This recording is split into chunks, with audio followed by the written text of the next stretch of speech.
मैंने देखा कि है ना यम के 4 दूत आ गए थे। हाँ। और वो एक ने मेरे हाथ पकड़ लिया, एक ने मेरे पैर पकड़ लिए। हाँ। और वो बिल्कुल एकदम से उठा के लेकर है ना मेरे को उन्होंने वहाँ पर यमराज के सामने पटक दिया। हाँ। और उसके बाद मैं यमराज के सामने गई और मेरी आंखों पे से उन्होंने पट्टी बांध रखी थी। हाँ।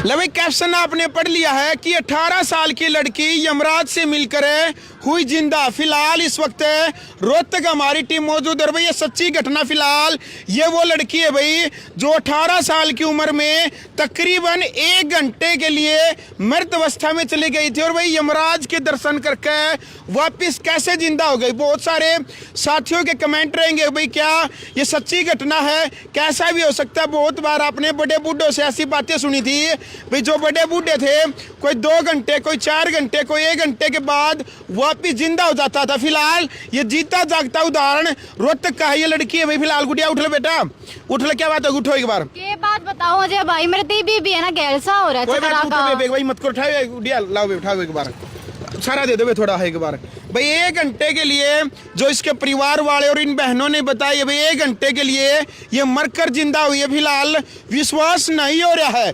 यमदूत इसने लेकर गए थे लेकिन ये वापस आ गई। गुड़िया क्या नाम, सबसे पहले तो आपका नाम बताओ गुड़िया। मेरा नाम राशि और मैं रोहतक से हूँ। राशि बेटा, ये सच बात है कि आप मर गए थे? हाँ, ये बिल्कुल 100% सच बात है कि मैं मर गई थी। क्या कुछ हुआ था, मतलब नु कह रहे भाई 1 घंटे के लिए आप मृत अवस्था में चले गए थे। वो जो 1 घंटे का जो सफर रहा है उसमें क्या क्या आपने देखा, क्या क्या अनुभव आपका रहा, बताओगे एक बार। मैं मेरे घर पे बैठ के चाय पी रही थी और मेरी चाय भी पूरी नहीं हुई थी और मेरे आंखों के सामने एकदम से अंधेरा आ गया था। अच्छा। मेरे को तो कुछ पता भी नहीं था कि मेरे साथ हुआ क्या। वो तो बाद में जब मेरे को होश है तो मेरे घर वालों ने बताया कि मेरे साथ ऐसा ऐसा हुआ था। अच्छा। तो जब मैं बेहोश हो गई थी 1 घंटे तो मैंने देखा कि है ना यम के 4 दूत आ गए थे। हाँ। और वो एक ने मेरे हाथ पकड़ लिया, एक ने मेरे पैर पकड़ लिए। हाँ। और वो बिल्कुल एकदम से उठा के लेकर है ना मेरे को उन्होंने वहाँ पर यमराज के सामने पटक दिया। हाँ। और उसके बाद मैं यमराज के सामने गई और मेरी आंखों पे से उन्होंने पट्टी बांध रखी थी। हाँ। वो पट्टी उन्होंने खोली। हाँ। और पट्टी खोलने के बाद मैंने देखा हाँ। कि ये क्या हुआ। हाँ। तो मैं एकदम से डर गई थी। हाँ। तो यमराज बोले कि तुम तो मर गई हो। हाँ। उसके बाद फिर मैं उन्हें उनके सामने हाथ जोड़े, हाँ। पैर जोड़े, हाथ पैर सब कुछ जोड़ लिए। ठीक है। हाँ, मैं उनके सामने गिड़गिड़ाई भी थी, बहुत रोई थी। और वो बोले कि क्या हुआ। बोले कि यमराज जी मेरी उम्र ही क्या है जो आप मेरे को अभी इतने पहले धरती पे से लेकर आ गए। उस टाइम पे मैं बहुत रोई थी उनके सामने। अच्छा। फिर उन्होंने मेरे को ऑप्शन दिए थे 2। ये बता, बहुत सारे लोगों के मन में ये सवाल होता है कि भी जैसे इंसान, देखो भाई ये वीडियो आप सबके लिए, बहुत सारे जो दर्शक है उनके मन में सवाल होता है क्या यमलोक में सच में हमारे पाप पुण्य जो होते हैं उनका लेखा जोखा होता है। भाई हम धरती के ऊपर आए हैं, हमें धर्म करना चाहिए, नहीं करना चाहिए, भाई पाप से बचना चाहिए। गुड़िया आपने कुछ ऐसी एक्टिविटी वहाँ पर लेखा जोखा, भाई स्वर्ग लोक नरक लोक है, कोई ऐसी एक्टिविटी देखी आपने? हाँ मैंने देखी थी। उन्होंने ना मेरी फाइल निकाली थी। अच्छा। मेरे कर्मों की। हाँ। मतलब मैं देख के शौक हो गई थी। मतलब ऐसा ये मैं अपनी आंखों से देख रही हूँ क्या। हाँ। तो है ना उन्होंने मेरी फाइल निकाली। उन्होंने देखा कि मैंने तो पाप किए ही नहीं। मतलब हाँ। पाप से ज्यादा तो मेरे पुण्य थे, यानी कि मैं बढ़ोतरी पे थी। अच्छा, बाकी के जो हैं वहाँ पर भी मतलब ऐसा लेखा जोखा चलता है? हाँ बिल्कुल। अच्छा, ये तो बात स्वर्ग मतलब वहाँ यमलोक की है भाई, यमराज की एक जो एक्टिविटी आपने बताया है। तो उसके बाद जो 1 घंटे भाई आप मृत अवस्था में हो गए थे, परिवार वालों ने सुना भी अंतिम संस्कार की तैयारी वगैरह कर दी थी? हाँ बिल्कुल, परिवार वालों ने मेरे अंतिम संस्कार की तैयारी कर दी थी। पास में दिया जला रखा था। हाँ। और फूल की माला थी, ये सब कुछ देख लो भाई, जिंदा जी के मेले हैं भाई। यह प्यारी सी गुड़िया इसके घर वाला ने यानी बेड से नीचे उतार दी थी और अंतिम संस्कार की तैयारी 1 घंटे में, यानी बड़े बूढ़े कहें भाई जिंदा जी के मेले हैं। मरने के बाद तो चाहे आप कितने भी सुंदर क्यों ना हो, चाहे बेटा हो, चाहे बेटी हो, चाहे घर के एकलौते चिराग क्यों ना हो, घर वाले पड़ोसी रिश्तेदार नुए कहने लाग जाए कि भाई जल्दी करो, अब तो माटी होगी और इसका अंतिम संस्कार करना, ऐसे बोलने लगे थे। बिल्कुल, ये सब कुछ बोलने लगे थे। तो वापिस 1 घंटा का जो आपका यमलोक का जो सफर रहा है भाई, उसमें फिर वापिस कैसे आना हुआ आपका, कैसे यमराज ने वापिस भेज दिया आप? उन्होंने देखा था कि मैं बढ़ोतरी पे हूँ क्योंकि अच्छा, मैंने पुण्य बहुत ज्यादा कर रखे थे। पुण्य अच्छे कर रखे हैं? हाँ, धार्मिक पुण्य बहुत अच्छे कर रखे हैं क्योंकि अच्छा। मैं भक्ति भी बहुत ज्यादा करती हूँ, इसीलिए। हाँ। तो उन्होंने मेरे को 2 ऑप्शन दिए थे। हाँ। या तो स्वर्गलोक या फिर धरती लोक। अच्छा। तो मैंने उनको बोला था कि भाई मेरी आखिरी इच्छा है सिलाई सीखना। अच्छा। जिसलिए मैं उनको बोली कि है ना मेरे को धरती लोक पे वापस छोड़ दो, मैं टैलेंटेड रितु इंसा यानी के स्वर्ग लोक को भी ठुकरा दिया आपने। बिल्कुल। अच्छा। मैं टैलेंटेड रितु इंसा के पास सिलाई सीख के अपना नाम बनाना चाहती हूँ और वही मेरे लिए स्वर्ग लोक है। अच्छा। हाँ। और मान ली बात यमराज ने? यमराज ने मेरी बात इसलिए मानी थी क्योंकि मैं पुण्य बहुत ज्यादा किए थे, इसीलिए। बिल्कुल भाई, फिलहाल देख लो या वो लड़की है और मैडम जी ने बुलाना चाहेंगे। मैडम जी आज एक बार साथ साथ में भाई अंजलि मैडम है और साथ साथ मनु कहने लग रही है गुड़िया कि भाई सिलाई सीखने के लिए इनका कोर्स अधूरा रह गया था और इसलिए ये वापिस मरकर जिंदा हुई है। भाई 1 घंटे के लिए इन बात का यकीन इनका भी कौन था, लेकिन आज इन सारी लड़कियां ने इस बात का यकीन हो गया। बेबे यह बात सच्ची है के? सच्ची है भाई। सच्ची है बेबे? सच्ची है भाई। भी यह बात बताई थी हाँ। मीडिया में, तो यह बात मोबाइल बेबे यह बात सच्ची है के? बिल्कुल भाई। देख लो भाई सारी छोरिया ने बेरा बेबे यह बात सच्ची है? हाँ भाई।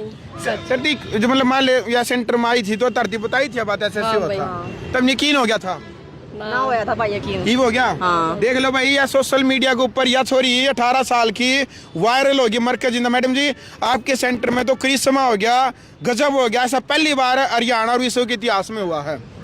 जी जब हमने सुनन में आया हाँ। कि भाई इनके साथ ऐसा ऐसा हुआ है, हाँ। ये दोबारा जीवित होके धरती पे आई है, हाँ। तो हमने कहा कि रोहतक ब्रांच पे टैलेंटेड रितु इंसा पे इनका सपना पूरा कराएं, हाँ। जब ही इनको मोक्ष की प्राप्ति होगी आगे जाके। कैसे हो जी पंडित जी? बिल्कुल, ये तो करिश्मा हो गया जी आपके सेंटर पर सर। पंडित जी इस करिश्मे ना है ना आपा संभाला कर इस गुड़िया का सपना आपा पूरा कराएंगे। हाँ। बेसिकली इसको करना कुछ को नहीं है, टैलेंटेड रितु इंसान रोहतक ब्रांच पे आना है हाँ। और इसका सपना पूरा आपा कराएंगे। ठीक है बेबे।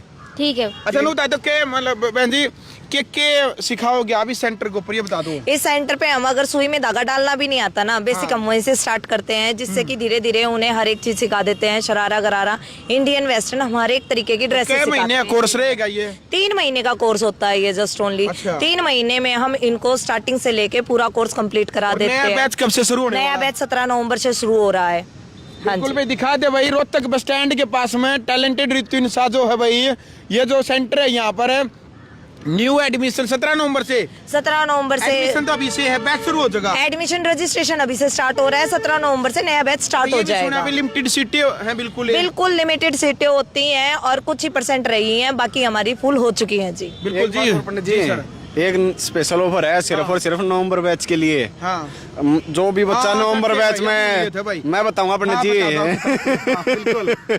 जो भी बच्चा नवंबर बैच में एडमिशन लेगा ना, हाँ। उन सभी बच्चों में से किसी भी एक बच्चे को हम सिलाई मशीन फ्री देवांगे। बिल्कुल। बाय लकी ड्रॉ मान के चलो आपा ने एक पोर्ट सभी की लिया। पर्ची पढ़ेंगी, जो भी एडमिशन ले आएंगे उन सारी लड़कियां की एक जो पर्ची है एक बॉक्स में डाल देंगे। हाँ। और जो मान ले फिर उन करकन ऐसे और एक पर्ची निकलेगी। एक पर्ची निकलवा दें, वो नहीं मान के चलो वो उसकी किस्मत पर निर्भर करेगा किसकी निकलती है और किसकी नहीं। हाँ। बेसिकली जिसकी भी निकल गई ना उसकी तो बल्ले बल्ले पंडित जी। बिल्कुल 25-30 हजार की मशीन फ्री मिल जाएगी। और जिसमें कि कोर्स इतना महंगा है भी नहीं, और सिलाई तो इतनी ज्यादा सिखा देते हैं, वो बहुत ज्यादा अच्छे से आगे अपनी इनकम कर सकती है, कई लाखों कमा सकती है। बिल्कुल, यानी कि भाई आपने भी एडमिशन लेना है इस बेटी का, तो देखो भाई दोबारा से यह स्पेशल लड़की ने का जो सपना था मर के भी जिंदा होगी। यमराज से भी इसने स्पेशल रिक्वेस्ट करी है भाई मैंने मेरा सिलाई का कोर्स पूरा करना है।